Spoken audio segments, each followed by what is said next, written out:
Cults try to explain the world through a new lens, a lens that makes sense to them. When the normal explanation is revenue is down, company loses money. This company should be at 10. You're lucky. You're lucky it's at 30. Count your blessings. Get out. Because this doesn't make any sense. I worked at hedge funds for a long time. The only criminals in hedge funds, they're doing insider trading. They get caught, they go to jail. They do accounting fraud, they get caught, they go to jail. Are there ways that they make money that we can't? Yeah. There's one fund one of my colleagues worked at. They spend $1 billion a year programming computers. And the computers trade the market and they make money. How do they do it exactly? I don't know. They're geniuses. I wish I was like that. I'm not. Is it illegal? No, they're just smarter than us. All right?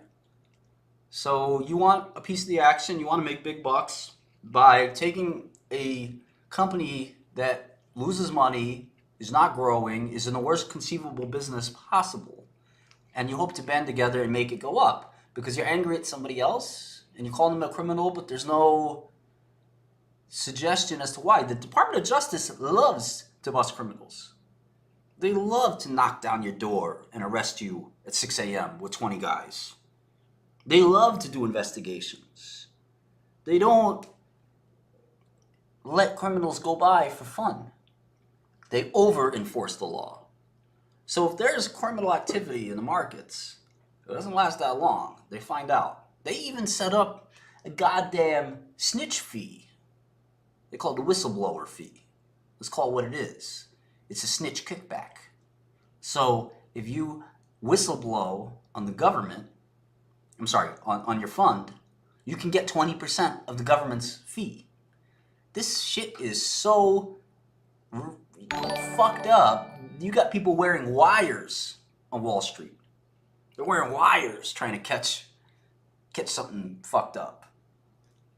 Everybody going to jail. So if there's crime in the market, the only crime is GameStop's at 30 and not 10. All right? That's the crime. So, to me, the interest in making a stock that's not worth it going up, and it's frustrating that it's not going up. It's not going up because it's not worth it. It's not worth 30. How's it going to get to 40 if it's not worth 30? I don't know. I think it's nonsense. Nick, what do you have to say, man? Yo, I was just wondering, how much do you know about the Bill Hwang case? I know Bill, yeah. Yeah, and so he was effectively hiding his long positions with swaps. Is that accurate? Something like that. Okay. Now, I'm going down the more conspiracy route here.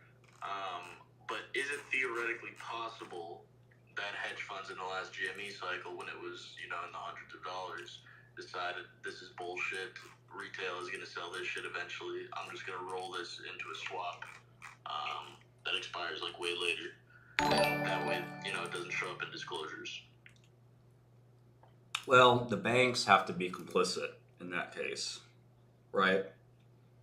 And listen, man, if there's a bank, I'll tell you this. If there's a bank sitting there holding 10 million shares short of GME and they're not telling anybody,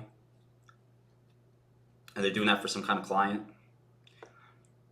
and somehow it's not ending up in the short interest or something like that, it'd be the first. Well, swaps inherently don't end up in short interest, right? Well, the bank, it depends.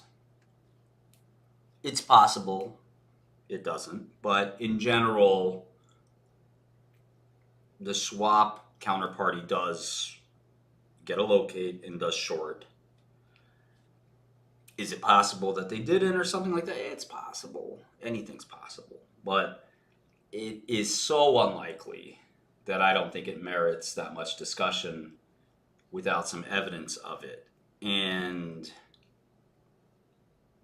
look, I can't 100% exclude it, which is why conspiracy theories persist. For example... Like, I guess sorry, if I could just interject. Yeah, go ahead. The reason that I sort of honestly do believe that is because I remember during that period, like, obviously not all the live information with short interest is accurate. I mean, it's actually probably inaccurate. Most of it's bullshit. I agree. Mostly inaccurate, yeah. But it just seems weird to me that it literally over the weekend went from 200 whatever percent to like 50. Like the weekend and after the peak of. No, that makes sense. Shorts get out, man. Shorts are the most Finicky, nervous little nannies on Wall Street. They don't stick to their guns. They get out as fast as possible, especially since the advent of risk management. You know, the guy if you're working Citadel and your short's going against you, they get you out. They don't ask you. They take your money and they say I'm out. You're out. You know, that's how it works now on Wall Street. You can't. I don't know. It was a pleasure talking to you. The bottom line is GameStop's gonna end up on the moon. Yeah. And my friend told me to tell you that you're going to hell. So. Good luck with that. Opulent. Hey, how's it going? Thanks for giving me a chance to talk. Does this have to be a GameStop specific question, or can we kind of talk about something more like economy, overall macro? I'm not a macro expert, so I don't know if I can help you. What are your thoughts on China and India? I don't have any, man. I'm sorry. Importing gold, taking their gold back. I don't know. All that kind of stuff. Don't know. Sorry. I don't lie. What about the U.S. ending their agreement with Saudi Arabia, 50-year plan? Don't know. Oil back. Okay, fair enough. What do you know about uranium? I don't. I stay in my lane. You know, I don't lie to the people. I'm a champion of the people. These people think. I think uranium's a pretty good long. I don't care what you think about uranium, man. Put that in Uranus, all right? Next. I already proposed that idea as well in the space previously. So. Martin, you talked about how you don't like the retail space because you feel that there's a lot of thievery and that mostly retail is kind of going out. What do you think of Walmart reaching new highs about 60% from the lows? You think it's also going to fall similar to GME or no? Not worth the short. Well, it's a bit of a different beast, obviously. It's also maybe the most well-run company in the world. You know, I'll look at Walmart just because you said that, and I should be broadening my horizons a bit. Again, very different kind of company.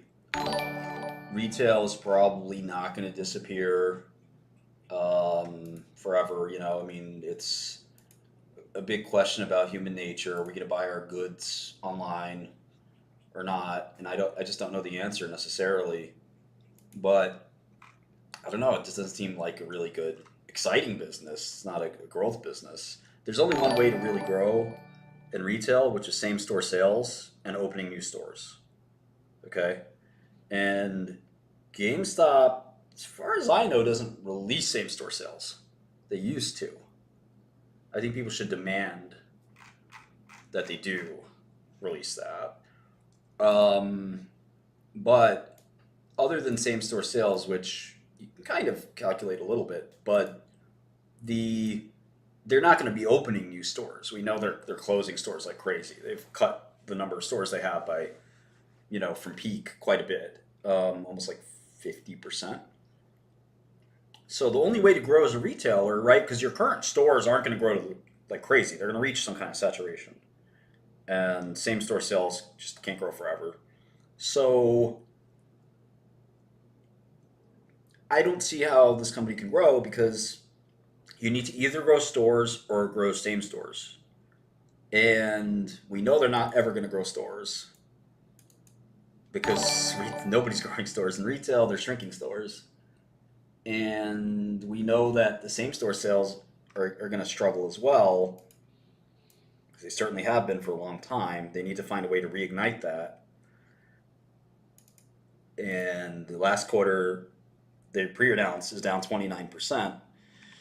But I don't know. It doesn't feel very good. You know, maybe they can make it work, but it seems like a really big challenge, and that kind of goes to the common sense investing, which is why buy a stock where the turnaround is already priced in. When you can buy a stock where it's going to have an upside surprise and the market will react favorably. Here, they have to have an upside surprise just to meet this inflated valuation. Stock's up 3x over 2 months ago. That means the business performance has to catch up to that. And that's going to be very hard to do because it's hard to make your business worth triple overnight. You got to improve the stores quite a bit. Not easy. Thank you. I have another question too. Is what do you think of stop losses, especially when you're shorting or trying to get on mean reversion trades? You don't have to tell us your stop loss, but like, what's like approximately an area you're looking at? I think if possible. I think stop losses can make sense. You know, I don't think they always make sense. Or can you just share more of what your structure for the trade is? I just short common. Oh. You know, short common is the best way to do this, I think.